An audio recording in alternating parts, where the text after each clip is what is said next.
Bonjour à tous. Face aux insultes répétées de Macron, tous ensemble, le 4 octobre, c'est une insulte à la France, ce que fait Macron aujourd'hui.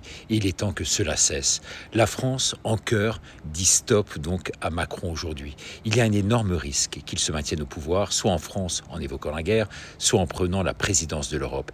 Il est temps de le faire partir maintenant et d'appeler à une immense manifestation à la rentrée sur les Champs-Élysées réunissant la France entière pour lui dire stop. Stop, casse-toi, ça suffit. La démocratie, c'est de permettre à la France entière de s'exprimer. Il a promis des référendums. À l'arrivée, pas 3, pas 2, pas un, aucun. Un énième bras d'honneur à la France et aux Français.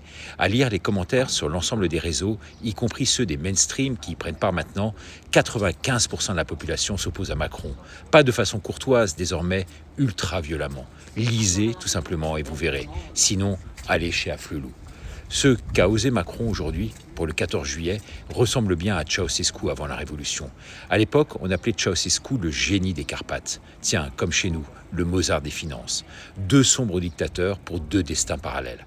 J'avais suivi en tant que journaliste à l'époque les événements de Bucarest. Il avait l'intégralité du peuple contre lui. Il s'évertuait à conserver le pouvoir avec une sorte de bras d'honneur et un fuck permanent. Le contexte était quasiment le même que celui de la France aujourd'hui. Il tenait les rouages de l'État, de la télévision publique, avant que celle-ci finalement ne soit renversée jusqu'à filmer son arrestation. C'est ce que fera la France et France Télévisions demain. Et tout d'un coup, eh bien, une allumette a mis le feu aux poudres. Aujourd'hui, les oppositions protestent comme jamais.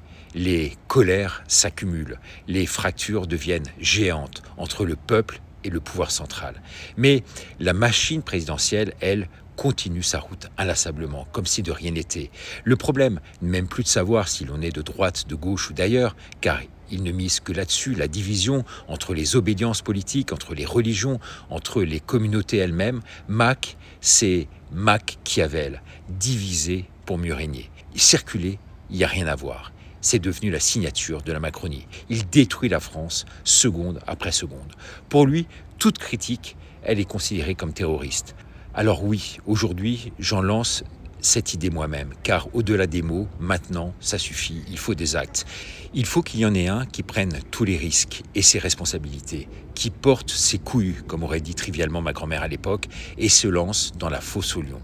Depuis des mois, j'observe en espérant que quelqu'un le fasse à ma place, mais force est de constater qu'il ne se passe rien. Ici, je vous le dis, j'y vais. Je propose donc un rassemblement de tous les Français le dimanche 4 octobre 2026. 5 millions de Français attendus au minimum dans les rues de la capitale, avec femmes et enfants. Ils ne seront pas en Ukraine, ils seront à nos côtés, dans les rues, sur les Champs-Élysées. Et toutes les entités de citoyens qui travaillent sur une refonte pour une France retrouvée depuis des lustres seront également là, tous unis, tous solidaires. On verra ensuite pour la recomposition, step by step, étape par étape. Mais dites-vous bien une chose, tous ceux qui aujourd'hui critiqueront cette initiative seront du côté du pouvoir. Vous savez, un pouvoir, il peut survivre à l'impopularité. Il peut survivre, on le voit avec des affaires comme Epstein, Liana, toutes ces dérives quotidiennes, aidées par une presse dont il va falloir s'occuper quand même un jour ou l'autre.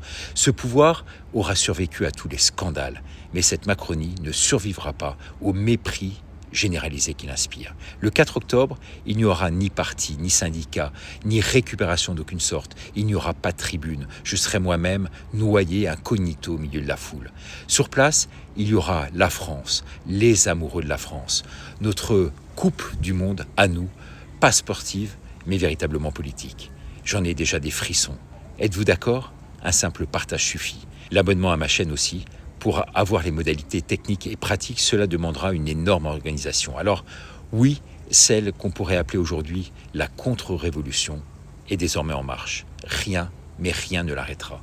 Merci et à demain pour une nouvelle minute. Au revoir.